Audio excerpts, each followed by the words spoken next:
Hey, what's up, ladies and gentle tubers? It's Tyler. Welcome back to the Everride channel.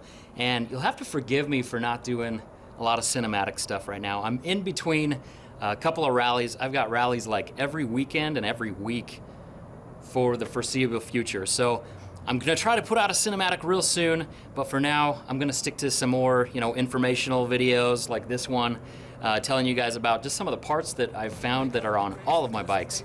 But as far as cinematic stuff goes, I am in the works on a couple. I'll just give you a little sample right here. Let's go sample.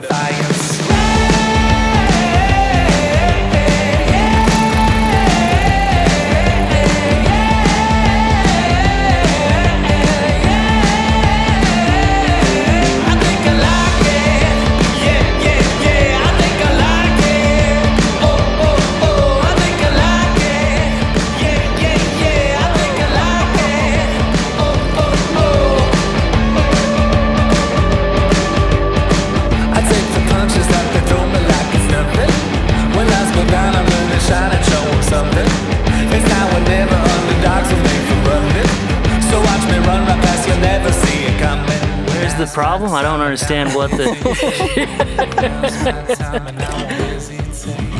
Now's our time, we are tempting fate. Now's our time and we won't hesitate to come out.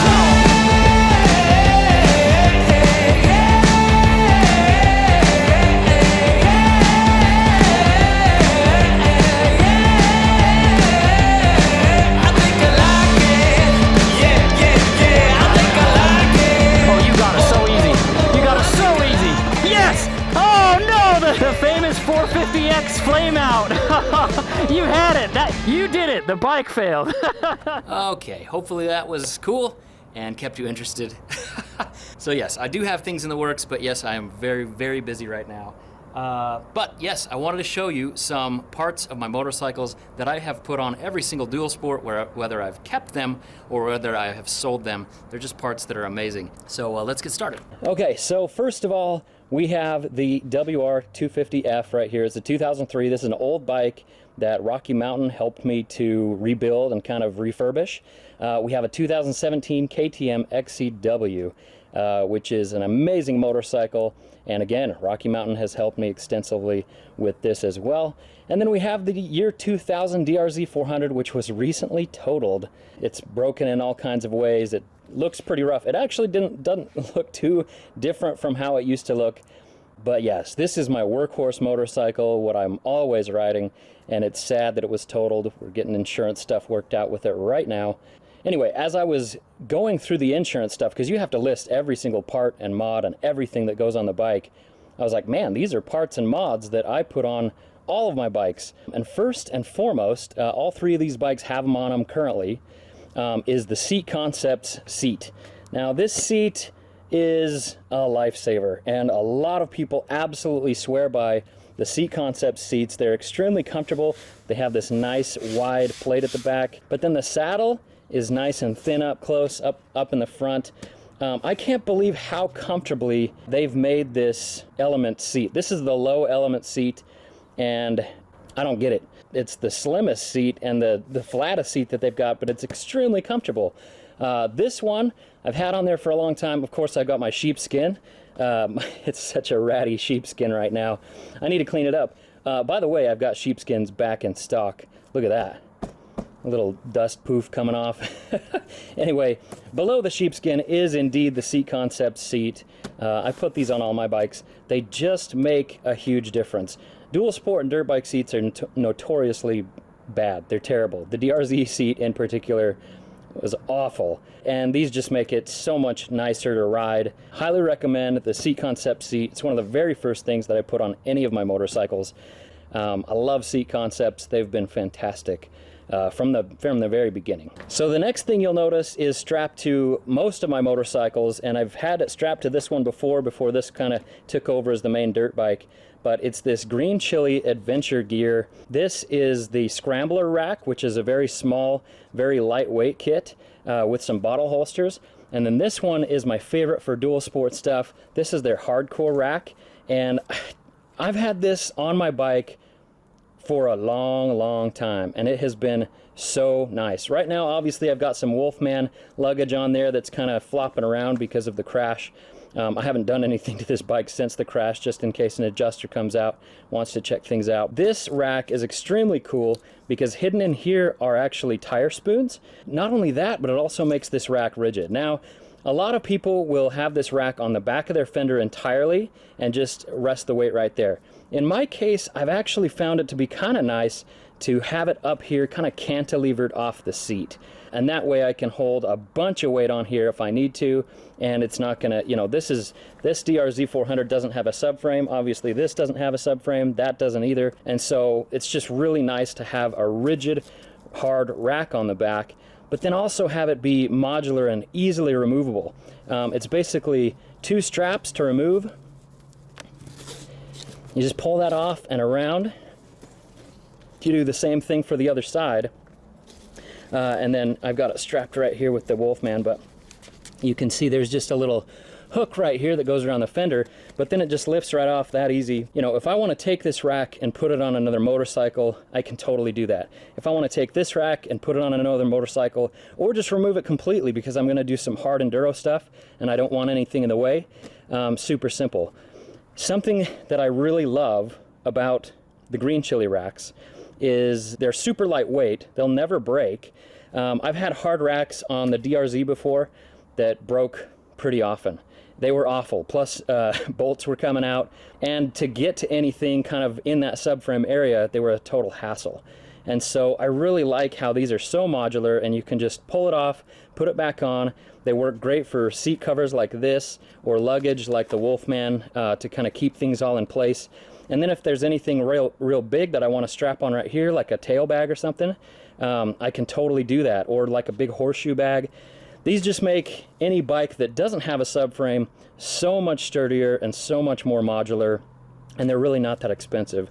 Another really cool thing is Green Chili sells these bottle holsters, right? And right now I have just some, I mean, these are just like the, you know, the water cans that you get at like Costco or whatever, but they also sell MSR fuel cans that you can put in these bottle holsters. Now on a 2-stroke, this was awesome for me because a 2-stroke tank would have given me half a gallon more and cost $300. And then it also changes the ergonomics of the bike a little bit, and I just wasn't too keen on getting a bigger tank.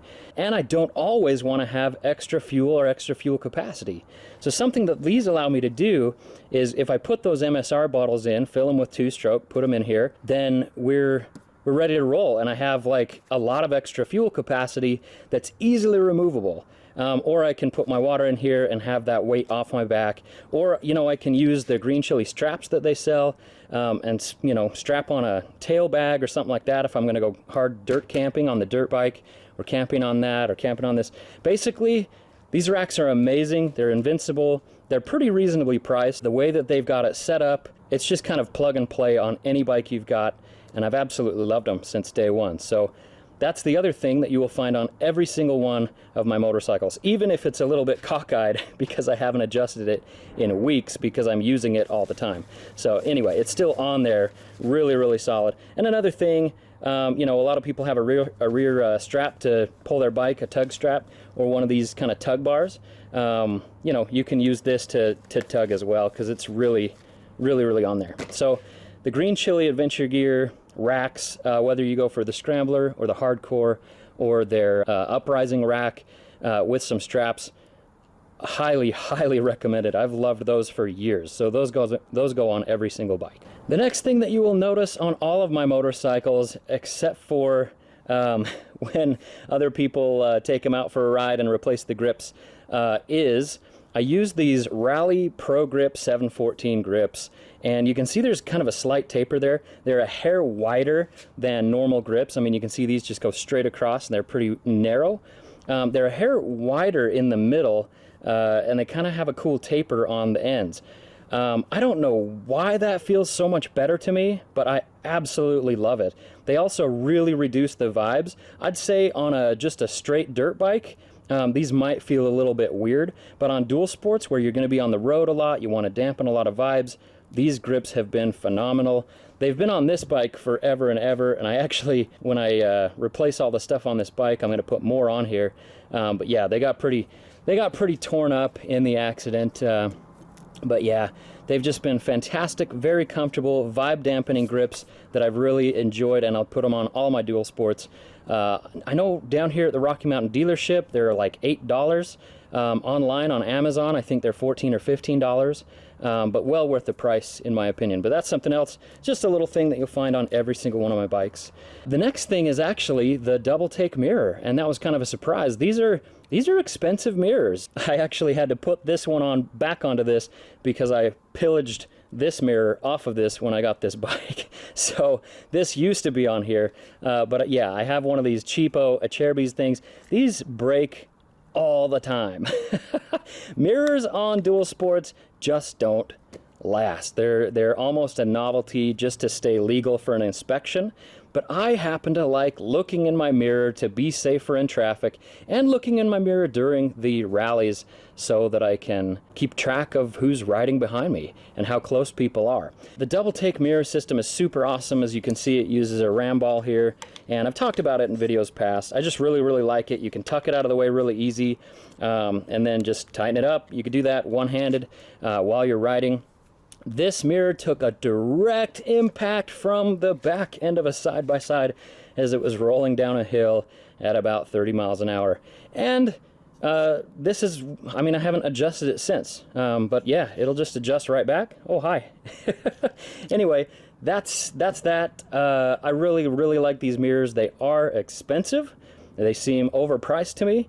But it's one of those things where if you like a mirror, this is the way to go. They also have an adventure mirror that's really good. That's a little more stable than these round ones, actually.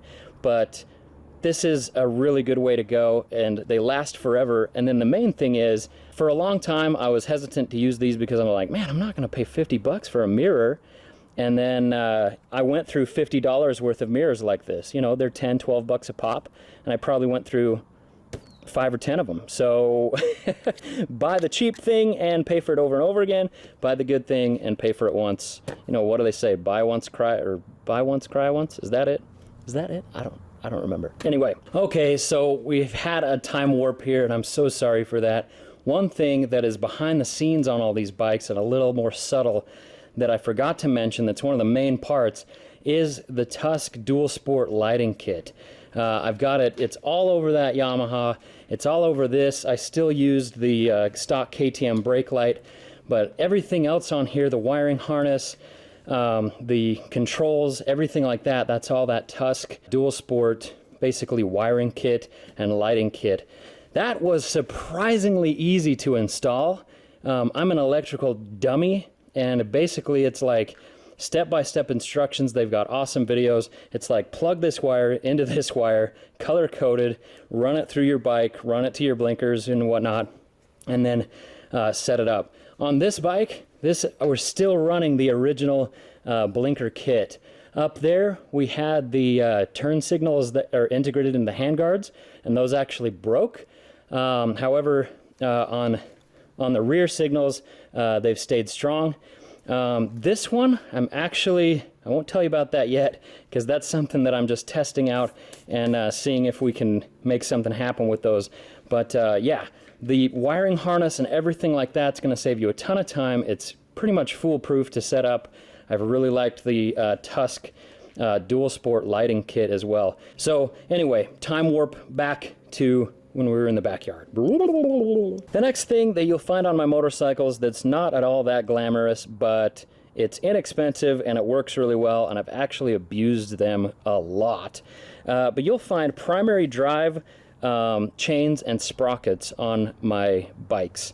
Now this DRZ, I've actually been running a test for a long time of how long do these chains last without any lube, and I actually lost when I had first purchased the chain to put on here, but it's been a couple of years and the chain's still going strong, not a ton of chain stretch. These are good chains for the money. I think they're probably the least expensive chains on the market, and the sprockets last for a long time as well. So yeah, big fan of primary drive chains and sprockets, And yeah. All right, so this is a controversial topic in the dual sport community, is tires. You know, basically if you mention tires in a lot of Facebook groups or forums, they'll just boot you. So, because everybody asks about tires.